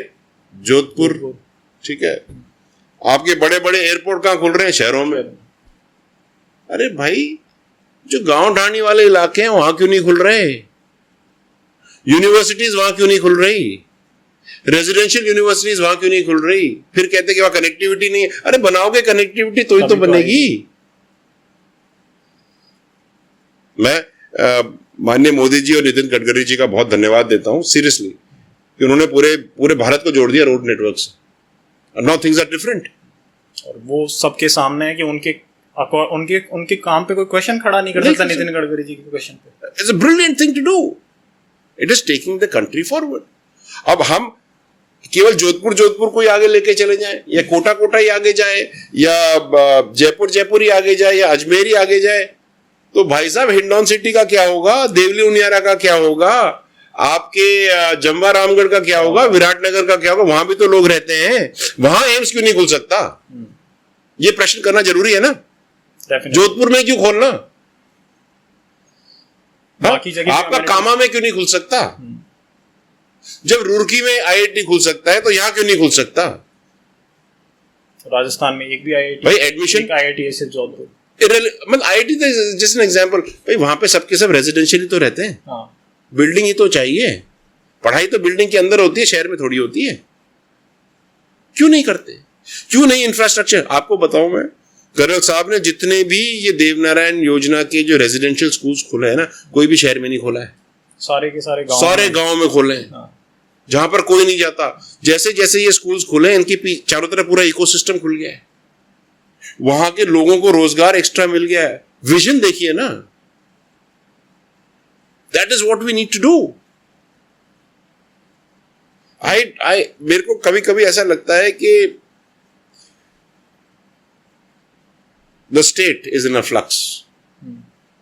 There is a difference between the haves and the have-nots. The haves will keep on getting more. Yes. The have-nots will keep on asking for more.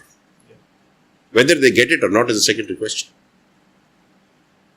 So, we need to come to a platform where we can actually make them both. 100% तो कुछ नहीं हो सकता, लेकिन अगर 1% भी बदलाव हो जाए, जैसे मैं आपको बताऊं, हमारे आरक्षण की बात बताता हूं मैं। जो व्यक्ति पटरी पर बैठा था, गरीब समाज का व्यक्ति, जिसने संघर्ष किया, जिसकी फटी धोती थी, फटी कुर्ती थी, उसके बेटे को तो आज तक नौकरी नहीं मिली।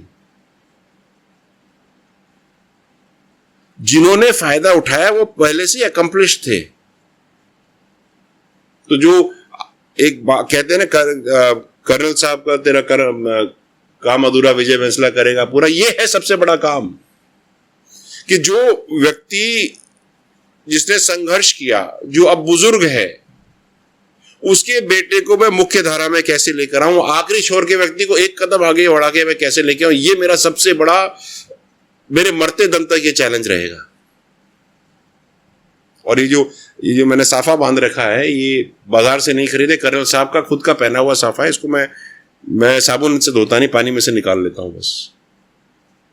और ये जब तक मेरे सर पे ये साफा रहेगा, मैं उस आखिरी छोर के आखिरी व्यक्ति को वो 2 कदम आगे बढ़ा करके वहां तक ले जाना चाहता हूं जहां पर मेरे पिताजी उसको लेके जाना चाहते थे। जहां वो सफर छूटा था, उस सफर को छोड़ना नहीं है, वो छोड़ना ही नहीं है, खत्म ही नहीं। जब मेरे नाम में विजय बैंसला की जगह विजय किरोड़ी सिंह बैंसला लग चुका है जन्म से, तो ये मेरा कार्य तो पूरा हो ही नहीं सकता, ये तो निरंतर चलेगा। और मैं जानता हूं आज मैं ये कर रहा हूं, मेरे बाद मेरा बेटा इस बात को आगे लेके जाएगा, जब उसका समय आएगा मेरी वाइफ है वो इस पे लगेंगी, मेरा पूरा खानदान, मेरी इमीडिएट फैमिली। बिकॉज कर्नल साहब अपने हाथों से साफा बांध के गए थे, तो मेरी तो जिम्मेदारी भी है, मेरी निष्ठा भी है, मेरा कर्म भी है, मेरा धर्म भी है। इसके लिए मुझे जो करना पड़ेगा मैं करूंगा। मैं महीने में 20 दिन ट्रैवल करता हूं, औसतन मेरी गाड़ी 350 से 400 किलोमीटर रोज चलती है, केवल समाज के लिए। मैं पूरे राजस्थान के एक गांव, एक ढाणी, चाहे वो पाकिस्तान बॉर्डर पे हो, चाहे आपके जालौर में हो, चाहे धौलपुर हो, भिंड हो, कहीं भी हो, फिर आपके सामने फोन आए, सब जगह से फोन आ रहे थे, सबसे फोन। मेरा कोई पीए नहीं है साहब, मैं ही पीए हूँ। कमाल की बात यही है कि सर से मैं 2 दिन से इंटरेक्शन कर रहा हूँ, बाकी किसी से भी बात होती है, सब किसी के पीए से होती है, किसी के ऑफिस में होती है, सर से खुद से बात हो रही है। सर ने एक बेसिक चीज के लिए हमें गाइड किया है। और सर मैं एक लास्ट क्वेश्चन, क्योंकि टाइम बहुत खिंच चुका, आपका भी मैंने टाइम बहुत ले लिया, एक छोटे से इमोशनल मोमेंट के बारे में पूछना चाहूंगा। लास्ट में मुझे एग्जैक्टली वो याद है, वो कैमरा में भी रिकॉर्ड है, मैं उसकी क्लिप भी डालूंगा। वो सम्मान की बात चल रही थी, पगड़ी के सम्मान की। उस टाइम पे उन्होंने लास्ट में मुस्कुरा कर एक बात कही थी कि wish him all the best. वो मोमेंट, वो एक मोमेंट था कि वो मोमेंट आपको एक अंदर से आगे काम करने के लिए प्रेरित करता है, उनकी टीज को जिंदा रखने के लिए आगे काम करवाता है आपसे। बिल्कुल कराता है। और a father knows what is best for his son, and father also knows what is going to come to his son. क्या है ना, after all he is father. He is the father. So जब उन्होंने मेरे को पता ऐसे करके स्माइल किया था उन्होंने, I still remember it. और वो मेरे ख्याल से फर्स्ट इंडिया का इंटरव्यू था शायद, ऐसा कुछ ध्यान। When he says that, I wish him all the best, because he knows the challenges which I am going to face, and it's not a cakewalk, boss. But the passion, the zeal which I have learned from him, which is imbibed in me, gives me the strength to go forward, keep working every day. And I just pray that the Lord gives me strength to do the right deeds for the right people at the right time, so that the right decisions are taken for the community and for the state of Rajasthan. Because I don't want to do anything which is detrimental to the future of the state at all. And my full effort is only focused on the betterment of the society, the betterment of the state, betterment of the India, and betterment of India, not only socially but also politically and also economically. आप आज देखो हर एक गांव में से पलायन हो रहा है, हाँ, एक्सोडस हो रहा है। छोटी सी चीज है, अगर गांव में 1000 लोग रहते थे, अगर उसमें से 300 लोग बाहर चले गए तो 700 ही बचे। तो पहले वहां का पंसारी 4 साबुन बेचता था, आज 3 ही बेचेगा। हाँ, उसका तो फोकस कम हो गया, उसकी अर्निंग कम हो गई, बेचारा मर गया। वहां की जो बाहर रहेगा वो तो साबुन बाहर ही खरीदेगा। छोटी सी चीज है, simple example I am giving. So the economy is now getting constricted. हमको वो इकोनॉमी वापस से गांव में डालनी है। हम ये इमिग्रेशन तो बंद करना पड़ेगा ना, और ये तभी होगा जब एम्स खुलने लगेंगे। अब एम्स अगर जोधपुर में खुलेंगे तो आदमी भी जोधपुर ही जाएगा भैया, जोधपुर ही जाएगा, उसके अलावा कोई ऑप्शन कहाँ जाएगा? आपके आईटीआई खुले हुए हैं, जो भी खुले हुए स्कूलिंग वगैरह जो भी हो रही है, everything is happening in the cities, what is happening in the villages? Nothing. और बेचारे के बाद 10-10 बीघा वाले बंदे के खेत बंजर पड़े हैं, पानी नहीं। ईआरसीपी आ गई, बहुत बहुत धन्यवाद है साहब कि कुछ हो जाएगा। नहीं तो जिसके पास 10-10 बीघा जमीन है, मैं आपको मिला दूंगा लोगों से, वो जयपुर में सीमेंट और ईंट की बेलदारी कर रहे हैं 250 रुपए रोज के हिसाब से। So we need to get them back into the place, and I think ERCP will do it. Definitely. That is the vision we are working with. हम ये चाहते हैं, but rest is all history and whatever will happen. और एक, अगर इतने सारे visions के बारे में आपने बात किया ही है, मैं चाहूंगा एक देवली उनियारा के लिए अब आपका क्या विजन रहने वाला है, अगर आप छोटे शॉर्ट ब्रीफ में आप बताना चाहें। देखो, देवली उनियारा का विजन बताऊंगा, लेकिन उससे पहले एक विजन दूसरा है कि जो youth of Rajasthan, youth of the community, youth of the state and the country, they need to have a very positive direction. Yes. आज जो बंदा 22 साल का है, कल वो 60 साल का होगा, और जब वो 60 साल का होगा तो बुजुर्ग भी हो जाएगा, और उसके बच्चे हमारे युवा हो जाएंगे। तो अगर वो आज के 22 साल के युवा का भविष्य अगर ठीक नहीं होगा ना सर, तो हमारा फ्यूचर ठीक नहीं है। हम वर्ल्ड की वो इकोनॉमी है जिसमें average highest population is of the average 25 years age group. We are sitting at the pinnacle where we can actually transform. लेकिन उसको ट्रांसफॉर्म करने के लिए पहले हमें अपने 25 साल के और 22 साल के युवाओं को वो सही डायरेक्शन देना है। ये डायरेक्शन नहीं है। और क्योंकि आप बात कर रहे हो तो मैं उन सबसे भी बात करना चाहता हूं। कल भी मैंने ये बात कही थी, जो नवविवाहित दंपतियां हैं जिनके छोटे छोटे बच्चे हैं 6 महीने से 2 साल 3 साल के लिए, वो अपनी जिम्मेदारियों से हट करके छोटे छोटे बच्चों को, 1 साल के बच्चे को, रोते बिलखते बच्चे को मोबाइल फोन पकड़ा देते हैं कार्टून लगा करके। भाई साहब, पाप कर रहे हो। You are actually creating disturbances in the child's brain. You are getting him addicted to the phones at an age of 1 year. फिर उसके बच्चे से वो हाथ से छीन के देखो, पै पै करता है। आपने तो लगा दी आदत, और फिर कहते हो फोन। जो बच्चा इसी चीज को, साइकेडेलिक लाइटिंग होती है इसमें, इट इज लाइक ड्रग। जैसे आपको कोकेन लगा दिया हो ना, वो बच्चे के लिए कोकेन का काम करता है, इसलिए वो बंदा उसको खुश होता है। आप जैसे उससे हाथ हटा, because he is addicted to that psychedelic lighting. उसको ये थोड़ी पता है कार्टून आज इधर से उधर जा रहा है, उसको तो बत्तियां और लाइट जा रही है इधर से उधर। ये समझ में आता है 1 साल के बच्चे को, उसी में खुश हो जाता है वो। आप यहां एडिक्शन कर रहे हो, ठीक करो इसको, नहीं तो हमारा फ्यूचर खराब हो जाएगा। तो I want the youth to get a job, I want the youth to be gainfully employed. नौकरी सब कुछ नहीं है, बिजनेस भी बहुत कुछ है। स्टार्टअप्स, ठीक है, स्टार्टअप्स करो। आप खेती कर रहे हो तो ऐसी खेती करो कि दुनिया देखे, और लोग कर भी रहे हैं कुछ। हाँ, कर रहे हैं ना। हम उसको और इम्पेटस देना, हम अपनी जो स्कीम्स वगैरह हैं सरकारी, वो गांव तक ले जानी है, देनी है। और देवली उनियारा के लिए सबसे बड़ा फोकस यही है कि जो 60 साल का हो गया, तो हम तो भगवान से ये प्रार्थना करें कि आपकी तबीयत ठीक रहे, और आपको जब जरूरत पड़े तो स्वास्थ्य की पूरी सुविधाएं मिले, और आपकी दिनचर्या ठीक रहे। 60 से ऊपर वाले जो हमारे बुजुर्ग हो गए उनके लिए। और जो युवा हैं, जो देवली उनियारा के युवा हैं, मैं तो ये चाहता हूं कि उनको वहीं पर संसाधन ऐसे मिले कि उनको जयपुर शहर में आने की जरूरत ही ना पड़े। चाहे वो पढ़ाई से हो, चाहे अपने बुजुर्ग माँ बाप के बुढ़ापे का सहारा भी बने और परिवार के साथ भी रहे। इतना बड़ा आपका बीसलपुर डैम है, उसमें वाटर स्पोर्ट्स करके उसको रिक्रिएशनल सेंटर और टूरिस्ट सेंटर बनाया जाए। You have got such brilliant mining opportunities there, businesses. जरूरत पड़े तो वहां पे इंडियन कंटेनर डिपो बनाओ, जरूरत पड़े तो उस पर स्पोर्ट्स एक्टिविटीज करो, कॉलेजेस खोलो। बच्चे इधर उधर क्यों जाएं? लेकिन सबसे पहले मूलभूत सुविधा, पीने का पानी, स्वास्थ्य और स्कूल्स, ये 3 हम ठीक कर लें तो मेरे ख्याल से 5 साल में काफी बदल जाएगा। बेसिक्स ये है। फिर महिलाओं के लिए हम क्या कर रहे हैं? 48% महिलाओं के लिए हम लोग क्या स्पेसिफिक कर रहे हैं?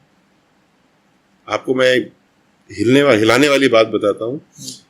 देवली में बंगाली मोहल्ला है, वहां की महिलाएं हैं, कुछ महिलाएं तो ग्रेजुएट्स हैं, ठीक है, वो बीड़ी बांधने का काम करती हैं। ग्रेजुएट्स दिन के 60 रुपए कमाती हैं, नरेगा से भी कम। ये ठीक करना है। चैलेंजेस आप समझ रहे हैं? बहुत बड़ा चैलेंज। ये चैलेंजेस हैं, ये ग्राउंड लेवल के चैलेंजेस हैं, भाषणों के चैलेंजेस नहीं। इन चैलेंजेस के बारे में मंचों से बोला नहीं जाता, इन चैलेंजेस को ठीक किया जाता है। ये करने वाले चैलेंजेस। और ये सारे चैलेंजेस अगर देखने हैं आपको तो काफ़ी सारे किस्से ऐसे हैं जो सर ने हमको सुनाए थे, अभी भी पहले सुना रहे थे, हम इनके उसके थ्रू भी, सोशल मीडिया के थ्रू भी देखते रहते हैं। आप भी देखिए कि सर ने किस तरीके से चेंजेस लाए हैं, कैसे फ्री कोचिंग्स वालों को आगे बढ़ाते हैं, कैसे जिनके माँ बाप जिन्होंने कुछ ना कुछ कर प्रेरित किया है किसी ना किसी तरीके से अपने बच्चों को पढ़ा के, उनके वीडियोस भी सर दिखा रहे थे, उन लोगों को भी सर आगे लाने का काम करते हैं। तो ये सारे किस्से नेक्स्ट टाइम हम पॉडकास्ट में ज़रूर डिस्कस करेंगे। अभी काफ़ी समय जैसे ज़्यादा सर का ले लिया है, तो आज के लिए हम विदा लेंगे। Please like, follow and subscribe.